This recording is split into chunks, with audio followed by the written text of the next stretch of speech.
Do you want to improve your ability to forecast with a high level of accuracy? If you want to improve your ability to forecast with a high level of accuracy, this is going to be the video for you. I'm going to break down the stages of the Catalyst sale process. If you lack a sales process, this is also going to be really good for you.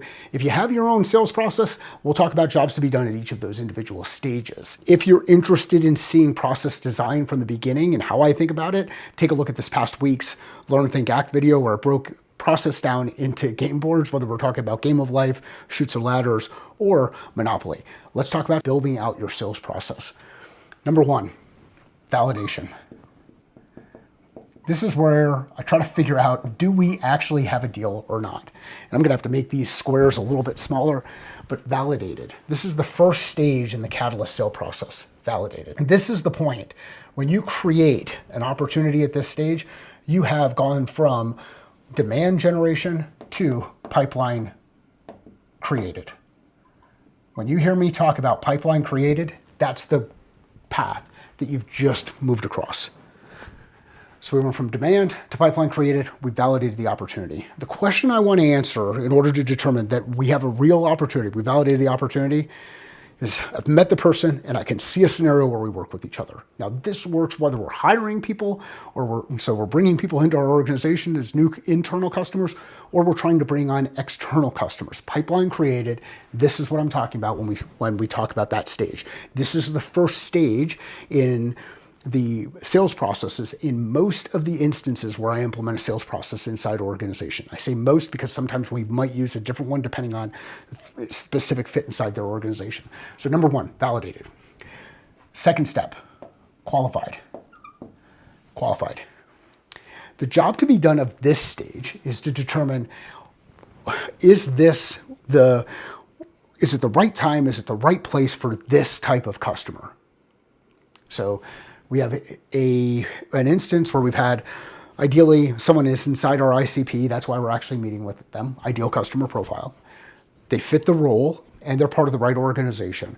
We sit down, we have a conversation. We could see a scenario where we're going to work with each other, and we ask some general discovery questions. This is working through, if you remember, I've shared this with you before, but that hexagon, that problem-solving framework, it actually originated as an account plan, and you can use it for qualification criteria. We know who the people are, we know what their problem is, we know why that problem continues to persist, we know how they've tried to solve it in the past, we have a view on how we might be able to solve in the future, and we've got some kind of a plan. That's how we look through that hexagon. But in this stage, my primary objective is just to determine, do I understand the story from the perspective of the customer? Do I understand the specific problem that they have, why it continues to persist, why it's important to solve?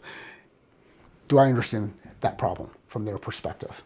So understand the problem from the perspective of the customer. That's the thing that we need to answer in order for someone to be identified as qualified. Very low level of criteria here for qualified. Next thing, fit. Based on my understanding of the problem, the specific problem that exists inside the organization, we can actually solve it. Without making any changes to our product or services, we are the right fit for them. Fit. Next one after that, client confirmed fit. Based on our understanding of the problem, the ability for us to solve what we've said on how we will solve it, the customer believes we both understand it from their perspective, and they agree that we may be the right fit. So this is client confirmed fit. All stages, validated, qualified, fit, client confirmed fit. Next step, proposal approved. This is not proposal sent, this is proposal approved. They have approved the proposal, the solution that we've delivered to them. Next stage.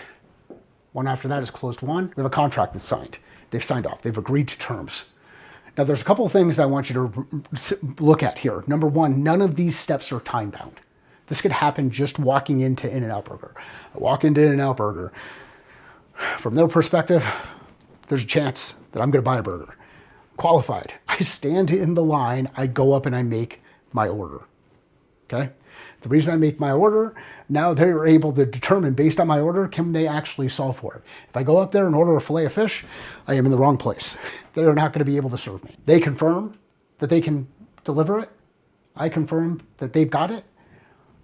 They tell me what the price is, closed one. We do that in just a matter of minutes. These are not time bound. None of these stages are time bound. They are all based on specific gates. And the other thing I want you to recognize as we're looking at this is each of them are past tense. Once we've gone through the gate, it's qualified. Once we've gone through the gate, it's fit. We've established fit. Once we've gone through the gate, it's client confirmed fit. Once we've gone through the gate, it's proposal approved. We've already hit those stages. And this is why this helps with forecasting from a probability of sale perspective. Not yes or no, whether or not the deal is going to get done, but a probability of sale, probability of the revenue, probability of the amount. We're forecasting based on amount. So here are some of the percentages we apply. I like 5% for validated. I like 25% for qualified. I like 50% for fit. I like 60% for client confirmed fit. I like 90% for proposal approved and 100% for closed won. Okay? Those are those stages.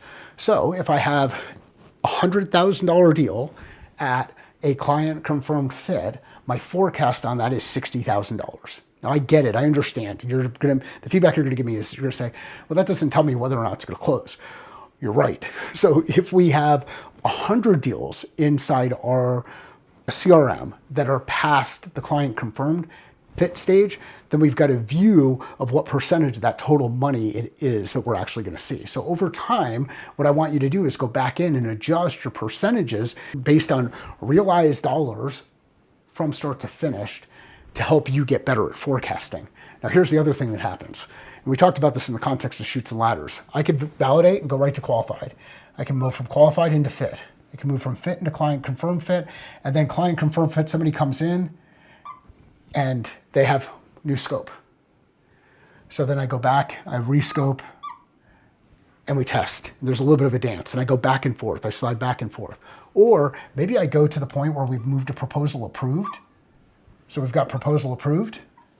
And then at the proposal approved stage, we run right into procurement. And I didn't realize the procurement was there. And now we've got to reorganize this whole thing and come back into the qualified stage.